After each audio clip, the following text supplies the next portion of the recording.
ದಯವಿಟ್ಟು ಪ್ರಜಾಕೀಯ ಪಕ್ಷಕ್ಕೆ ಓಟ್ ಹಾಕಬೇಡಿ. ನಾನು ಬಿಜೆಪಿ ಕಾರ್ಯಕರ್ತ. ತಾವು ಮುಖ್ಯಮಂತ್ರಿ ಆಗುವ ಕಲ್ಪನೆ ಇಟ್ಕೊಂಡು ಪ್ರಜಾಕೀಯ ಸ್ಥಾಪನೆ ಮಾಡಿದ್ರು. ಯಾಕಂದ್ರೆ ನೀವು ಕಲ್ಪನೆ ಮಾಡಿಕೊಂಡು ನಾನು ಮುಖ್ಯಮಂತ್ರಿ ಆಗಬೇಕಂತಾನೆ ಕಲ್ಪನೆ ಇರುತ್ತೆ. ಈಗ ನಿಮ್ಮ ಪಕ್ಷದಿಂದ 4-5 ಸ್ಥಾನ ನೀವು ಗೆದ್ರೆ ಇಲ್ಲ 2 ಗೆದ್ರೆ ಯಾವ ಪಕ್ಷಕ್ಕೆ ನೀವು ಬೆಂಬಲ ಕೊಡ್ತೀರಾ? ಅಲ್ಲ, ಒಂದು ನಿಮಿಷ. ಬೆಂಬಲಕ್ಕೆ ಮುಂಚೆ ಒಂದು ಹೇಳಿದ್ರಿ ಮಂತ್ರಿ ಆಗಬೇಕು ಅಂತ. ನಾನು ಬಂದಿರೋದಿಲ್ಲಿ ರಾಜ ಆಗಬೇಕು ಅಂತ ಆಸೆಪಟ್ಟು, ನಾನು ರಾಜ ಅಂತ ಗೊತ್ತಿದ್ದು, ಪ್ರಜಾಪ್ರಭುತ್ವ ನಾನು ಪ್ರಜೆಯಾಗಿದ್ದರೂ ರಾಜನಾಗಿ ಬದುಕಬೇಕು ಅನ್ನೋ ಆಸೆ ಪಡ್ತೀನಿ. ನಾನು ಮಂತ್ರಿ ಆಗಬೇಕು ಅಂತ ಆಸೆ ಪಡಲ್ಲ. ಸರ್, ಅಡ್ಮಿನಿಸ್ಟ್ರೇಷನ್ ಬೇಕೇ ಬೇಕಲ್ಲ? ಕೇಳಿ ಒಂದು ನಿಮಿಷ. ಅಡ್ಮಿನಿಸ್ಟ್ರೇಷನ್ ಇದೆ, ಅದೆಲ್ಲ ನಡೀತದೆ. ಅದಕ್ಕೆ ನೀವೊಂದು 5 ನಿಮಿಷ ಈಗ ನಾನು ಒಂದೇ ಒಂದು ನಿಮ್ಮನ್ನೆಲ್ಲ ಕೇಳ್ತೀನಿ.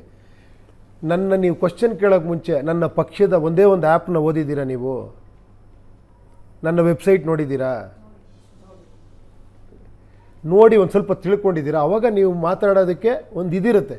ಏನೂ ಗೊತ್ತಿಲ್ಲ ನಿಮ್ಗೆ. ಆ್ಯಕ್ಚುಲಿ ಬೇರೆಯವ್ರಿಗೆ ಬಿಡಿ, ಏನು ಗೊತ್ತಿರೋ, ನೀವೆಲ್ಲ ರಾಜಕೀಯದಲ್ಲಿ ಇರೋರು. ಅಲ್ಲ ಕೇಳಿ, ನೀವು ರಾಜಕೀಯದವರು ಒಂದು 5 ನಿಮಿಷ ನೀವು ಕೊಡ್ಬೋದು ಟೈಮು ಅಲ್ವಾ? ಯಾವ್ಯಾವುದಕ್ಕೂ ಟೈಮ್ ವೇಸ್ಟ್ ಮಾಡ್ತೀವಿ. ಒಂದು 5 ನಿಮಿಷ. ನಾನು ಎಷ್ಟೋ ವರ್ಷಗಳು ಅನಲೈಸ್ ಮಾಡಿ ತಜ್ಞರ ಜೊತೆ ಡಿಸ್ಕಸ್ ಮಾಡಿ 3 ಪೇಜ್ ಬರೆದಿರೋದು. ನಾನು ಜಾಸ್ತಿ ಏನೂ ಬರೆದಿಲ್ಲ. ದಯವಿಟ್ಟು ಒಂದು ಸತಿ ಕೇಳಿ ಸರಿ ಇಲ್ಲ ಅಂದರೆ ನೀವು ಹೇಳಿ, ಮತ್ತೆ ತಿದ್ಕೊಳ್ಳೋಣ. ನಾವೆಲ್ಲ ಚರ್ಚೆ ಮಾಡಿ ಇದು ಮಾಡಿನೇ ಚೆನ್ನಾಗಿ ಮಾಡ್ತಾ ಹೋಗಬೇಕು. ಇಲ್ಲೇನಾಗಿದೆ, ನನ್ನ ಪಕ್ಷ ಬೇರೆ, ನಿಮ್ಮ ಪಕ್ಷ ಬೇರೆ, ಅವ್ರ ಪಕ್ಷ ಬೇರೆ, ನಿಮ್ಮನ್ನು ನಾನು ಕ್ರಿಟಿಸೈಸ್ ಮಾಡೋದೇ ನನ್ನ ಕೆಲಸ ಅನ್ನೋ ಥರ ಆಗೋಗ್ಬಿಟ್ಟಿದೆ. ಹಂಗಲ್ಲ, ನಿಮ್ಮಲ್ಲಿ ಅದ್ಭುತವಾದ ವಿಚಾರ ಇರುತ್ತೆ, ಅದರಿಂದ ನಾನು ಬೆಳಿಬೋದು, ನನ್ನಲ್ಲಿ ವಿಚಾರಗಳು ನೀವು ತೊಗೊಬೋದು. ಆ ಪಾಸಿಟಿವ್ನೆಸ್ಸು ನಮ್ಮಲ್ಲಿ ಬರಬೇಕು. ತುಂಬ ಜನ ಹೇಳ್ತಾರೆ, ಹೋರಾಟ ಮಾಡಿರಿ, ನಮಗೆ ಸ್ವತಂತ್ರ ಬಂದಿದ್ದು, ನೀವೇನ್ರಿ ಹೋರಾಟನೇ ಮಾಡಲ್ಲ ಅಂತೀರಾ ಅಂತ.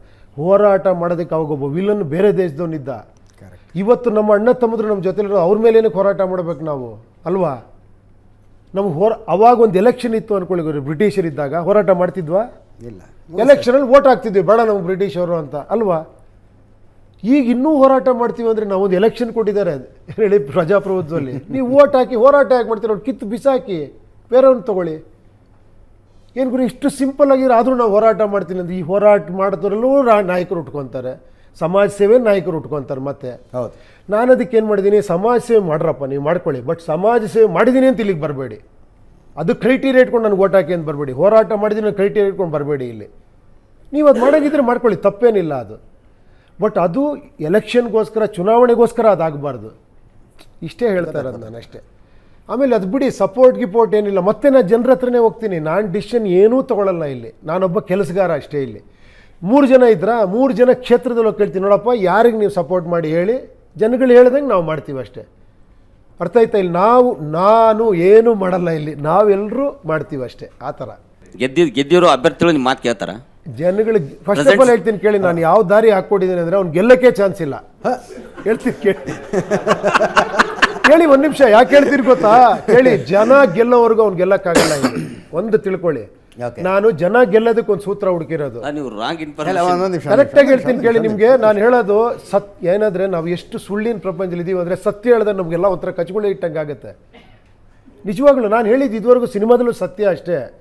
ಬಟ್ ನಾವು ಸತ್ಯದಿಂದ ಹೊರಗಿರ್ತೀವಲ್ಲ, ಸತ್ಯ ಹೇಳ್ತಿದ್ದಾಗ ನಾವು ಅದನ್ನು ಕೇಳೇ ಇಲ್ಲ. ಏನೋ ಹೇಳ್ತಾರೆ ಇವನು ಅಂತ. ಕೊನೆಗೆ ನಿಮ್ಗೆ ಕರೆಕ್ಟ್ ಅನಿಸುತ್ತೆ. ಜನ ಗೆಲ್ಲಬೇಕು ತಾನೆ. ನಾನು ಹೇಳ್ತಿರೋದು, ಜನ ಜವಾಬ್ದಾರಿ ತೊಗೊಳಗಿರೆ ಮಾತ್ರ ಓಟ್ ಹಾಕಿ ಅಂತ ಹೇಳ್ತಾ ಇದ್ದೀನಿ. ನೀವು ಸುಮ್ಮನೆ ಓಟ್ ಹಾಕ್ಬಿಟ್ಟು ಅಜಿತ್ ಅವ್ರು ಬಂದಿವ್ರು ಪ್ರಜಾಕೀಯದಿಂದ ಇವ್ರಿಗೆ ಓಟ್ ಹಾಕಿ ಗೆಲ್ಸ್ಬಿಡಿ, ಇವರೇನೋ ಬದಲಾವಣೆ ಮಾಡ್ತಾರೆ, ದಯವಿಟ್ಟು ಹಾಕಬೇಡಿ. ನಾನು ಎಲೆಕ್ಷನ್ ಮುಂದಿನ ದಿನ ಒಂದು ಟ್ವೀಟ್ ಮಾಡ್ತೀನಿ, ನೋಡಿ ಬೇಕಾರೆ. ದಯವಿಟ್ಟು ಪ್ರಜಾಕೀಯ ಪಕ್ಷಕ್ಕೆ ಓಟ್ ಹಾಕಬೇಡಿ ಹೇಳ್ತೀನಿ. ನಿಮ್ಗೆ ಇದು ಆಶ್ಚರ್ಯ ಅನಿಸ್ಬೋದು. ಯಾಕೆ ಅಂದರೆ, ನೀವು ಜವಾಬ್ದಾರಿ ತೊಗೊಳಂಗಿದ್ರೆ ಮಾತ್ರ ಪ್ರಜಾಕೀಯಕ್ಕೆ ಓಟ್ ಹಾಕಿ. ಅದು ಪ್ರಜಾಕೀಯ. ನೀವು ರಾಜಕೀಯದ ಮನಸ್ಥಿತಿಲಿ ಇದ್ಬಿಟ್ಟು ಪ್ರಜಾಕೀಯಕ್ಕೆ ಓಟ್ ಹಾಕಿದ್ರೆ 100% ನಿಮ್ಮ ಮಾತು ಅವ್ರು ಕೇಳಲ್ಲ. ನಾಳೆ ಅವನು ಸೋಲ್ಡ್ ಔಟ್ ಆಗ್ಬಿಡ್ತಾನೆ ಬೇರೆ ಪಕ್ಷಕ್ಕೆ. ಇನ್ನು ಮೇಲೆ ಯಾರು ಪ್ರಜಾಕೀಯಕ್ಕೆ ಬಂದರೆ ಅವನು ಫೇಲ್ಯೂರೇ ಆಗಲ್ಲ ನನ್ನ ಪ್ರಕಾರ. ರಾಜಕೀಯಕ್ಕೆ ಹೋದರೆ ಸಕ್ಸಸ್ ಫೇಲ್ಯೂರ್ ಇದೆ ಅದರಲ್ಲಿ. ಬಿಕಾಸ್ ಅವ್ನು ಇಂಡಿವಿಜುವಲ್ ಸಕ್ಸಸ್ ಕೌಂಟ್ ಆಗುತ್ತೆ ರಾಜಕೀಯದಲ್ಲಿ. ಎಷ್ಟು ಓಟ್ ತಗೊಂಡ ಅಲ್ಲ, ನೀವು ನಂಬಲ್ಲ. ಒಬ್ಬ ಯುವಕರು ನನ್ನ ಕೇಳ್ತಾರೆ, ಏನು ಸರ್ ಎಂಥ ಆಪರ್ಚುನಿಟಿ ಸಿಕ್ಕಿತ್ತು ಸರ್, ಅವ್ರು ಕರೆದ್ರು ಸರ್, ಇಷ್ಟೊತ್ತಿಗೆ ಹೋಗಿದ್ರಿ MP ಸರ್ ನೀವು.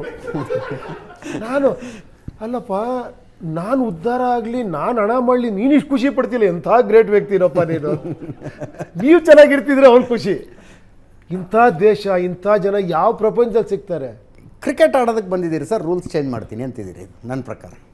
ಇಲ್ಲ ಸರ್, ಕ್ರಿಕೆಟ್ ಕರೆಕ್ಟಾಗಿ ಆಡಿ ಅಂತ ಹೇಳ್ತಾ ಇದ್ದೀನಿ. ಇಲ್ಲಿ ಕ್ರಿಕೆಟ್ ಹೆಂಗಾಗ್ಬಿಟ್ಟಿದೆ ಗೊತ್ತಾ?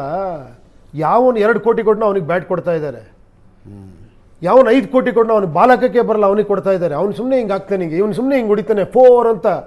ಈ ಆಡಿಯನ್ಸ್ನು ಕೊಂಡ್ಕೊಂಡ್ಬಿಟ್ಟಿದ್ದಾರೆ ಎಲ್ಲರನ್ನು. ಅವರು ಕ್ಲಾಪ್ಸ್ ಹೊಡೋದು, ಓ 4 ಅಂತ ಎಲ್ಲ ಹಿಂಗೆ ನೋಡ್ಕೊಂಡು ಸೂಪರ್ ಅಂತ. ಕರೆಕ್ಟ್ ಕ್ರಿಕೆಟ್ ಅಂದರೆ ಟ್ಯಾಲೆಂಟ್ ಮೇಲೆ ಕ್ರಿಕೆಟ್ ಇರಬೇಕು. ಅವ್ನು ಅದ್ಭುತವಾಗಿ ಬೌಲರ್ ಆಗಬೇಕು, ಅವ್ನು ಅದ್ಭುತವಾಗಿ ಬ್ಯಾಟ್ಸ್ಮನ್ ಇರಬೇಕು, ಆ ಟ್ರಾನ್ಸ್ಪರೆನ್ಸಿ ಇರಬೇಕು. ಇದನ್ನು ನಾನು ಹೇಳ್ತಾ ಇದ್ದೀನಿ ಅಷ್ಟೇ. ಬಟ್ ಇವಾಗ ಕ್ರಿಕೆಟ್ ಬೇರೆ ಥರ ಆಗೋಗ್ಬಿಟ್ಟಿದೆ. ಪ್ರಜೆಗಳಿಂದ ಪ್ರಜಾಕೀಯ, ಪ್ರಜೆಗಳಿಗಾಗಿ ಪ್ರಜಾಕೀಯ, ಪ್ರಜೆಗಳಿಗೋಸ್ಕರ ಪ್ರಜಾಕೀಯ, ಮಟ್ಟ ಹಾಕ